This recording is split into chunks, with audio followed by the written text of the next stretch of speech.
In this movie, I want to try and pin down the relationship between themes and styles and perhaps drill down a little bit further than previously covered before.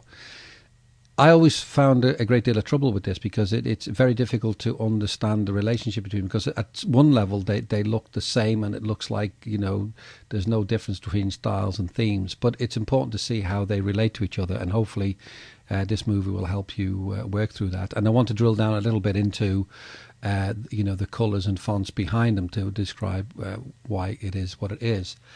Obviously, Microsoft Word, and indeed what I'm saying about themes and styles, they also map into things like PowerPoint and Excel. So the themes and styles in PowerPoint and Excel use exactly the same. So once you've done it in Word, you can very straightforwardly create similar objects with similar styles and themes within Excel and PowerPoint.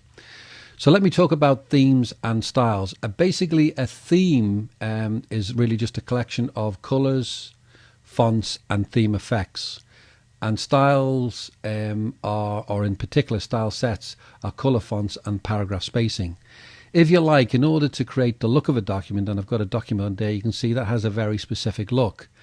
Let me just move out. You can see, so you can see there. You can actually see that it's got the headings, which are heading 1 in terms of what I've called them, have a specific colour. The fonts are white. It's a specific font. If I highlight the font and go over it, and then go to the home, you'll see it's using Arial 11, and the body font is using Arial 10. And you can see there's a particular style around that where it's actually highlighted and it's got this lovely black line, this blue line across it. So that arises out of the fact that it's been set up in that way, and I can keep a fairly consistent base to that. So let's have a look now in terms of the high level object, which is themes. And I think I said before, themes consist of fonts, which are here, colours, and in particular colour palettes. I'll talk about that in a minute. And you've got, if you like, theme effects. Now, the theme effects are how some of the graphical objects look like, about their shading, whether they've got shadow, the outline, and so on. And if you want, you can select a specific theme, and I'll just go through this and try and drill down a bit and then move on and talk about style and style sets.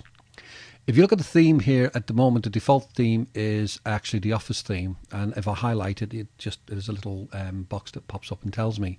So if I drop down here, as I go down and I move across the different themes, can you see that as I go across, because it's made up of different fonts and different colours, as I go over them, they will change. So you can see both the colours and the fonts are changing. Okay.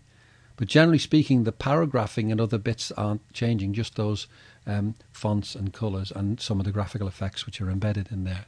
So I can go in there and I can select whichever one. So for example, if I select, say, this Austin one, that is now the theme that I've actually selected. And if I go to now my styles, you'll see my styles reflect those changes. The colours and the fonts that are selected within the theme are reflected in here. So the colours and fonts are actually reflected in here. And if I go to the you can see it's changed now. The heading font's changed to Century Gothic 11, and the body font is changed to 10, already the normal font. Okay, so those are the styles. And if I go to the actual if I click down here, I can go to the style sets. Now, style sets now consists of colours, fonts, and paragraph spacing. So you can see I can change the look by changing the different style sets. The difference and what's new to Word 2010 is that we also have the ability within the style sets to alter the paragraph spacing. So you can see by choosing different ones in here. If I go to, say, elegant, I will pick up the colours embedded within elegant, but I've actually, my theme is still, if you like, the theme that I picked up originally among the themes. So that's the way I can alter them. Let's go back to, if I may, to your to themes, and if you like, I can now go in and I can alter the components of the theme. So if I want to, I can go in and pick up different colour palettes, and you can see as I'm doing that, I'm selecting the color palette. If I want, I can create a new color palette, and that color palette will actually, will select the range of colors that are used for a specific purpose. So, for example, I'm using these Ascent 1, 2, 3, and 4. These colors here are being used within this graphic here, the sales graphic here. If I go to the hyperlink, you can see the hyperlink is this kind of orangey color. Now, color palettes, these are all pre-written, so be very careful. Most times when you come to use them, there will be a corporate palette, if you like. The organization that you'll work for will have paid a lot of money to create a set of colors that they will use in all their printed material and the presentational material. So you've got to be careful about that. And the reason for that is color is a bit like, the only way I'm not a color expert per se, but if you think about colors, my best analogy is they're very similar to notes. So if you're a musician, you'll understand this. I'm not a musician, so if I'm not quite on the target of this, my apologies. But it's the only analogy I can think of. I do know that if I go to a piano and I'm not musical, I can hit certain notes together or alongside each other, and they just don't sound right. They're what's known, I think, as discordant, and therefore some notes will hang together well, others won't. It's very much the same with colours. Some colours will match together and map together, and others won't. So you need to understand and know your colours to be able to get them to work.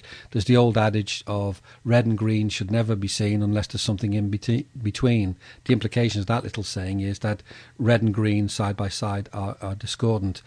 There is a shortcut for people like me who are neither musical nor good at colours. There's an application on the web which is actually an application that is available to everybody free of charge. And Adobe have written this application, and it actually, in terms of setting color palettes, what you can do with this application is called Kuler, Kuler. It allows you to use the different color models to be able to select and use colors. Let me just give you a little flavor. There are different types of color models. The triad means there's an equal spacing on, this is what's known as the color wheel. There's equal spacing between these colors. So any selection of these colors, whether you're changing the hue or saturation, as I'm doing here, or you're changing the actual color, you'll notice the bottom ones change, and there's a harmony about those colors. So that's the triad. If I go to the monochromatic, I can still change the shades, and the shades of that will, the different shades, and they're the different shades, and they're the different hue of the colours. So this, if you like, this very useful tool is good for creating palettes. And in fact, you can actually, if you want to, you can actually go and create your own palettes. It's even possible to, if you've got an image, use an image to create your own palettes. It's a very flexible, very powerful tool, Kuler. So if you want to be into colours, that's where you go for that one. Okay, the other thing which is important to the whole makeup of this is actually the fonts. Now, fonts in themselves, let me just close that down. Fonts too, as well, within the themes, you have what's known as font sets or theme fonts, and these are the way fonts sit together. And again, fonts have an aesthetics too. The white spaces of fonts are more important than the actual black of the font or the colour of the font. So there's a whole, if you like, body of knowledge and approach to the different fonts. There are different types of fonts that you can use, different types of fonts, different categorizations of fonts. And fonts in their own right, I say, are a whole subject in their own right. So these actual font sets, if you like, basically they consist of two. If I could create a new set, you have the ability to create two different sets. So for example, I can create my own custom one, and I can use, say, Castella as the heading font, and as the body font I can use, say, doesn't really matter, does it? It's only, I can use Gill Sans. So those are the two sets, and I can save that as Terry 2, say. Okay, so now I can, they have now been mapped onto that as well. Okay, so you can see very, very flexible this, the way you put them together. The bottom line is all these tools that are in there are there for you to create a high level setting of how you want the document to look and feel. and that can be quite important to what you arrive at. Hope that's been useful, and I have other videos on the website if you want to look at that, take fonts and colours perhaps into a little bit more depth.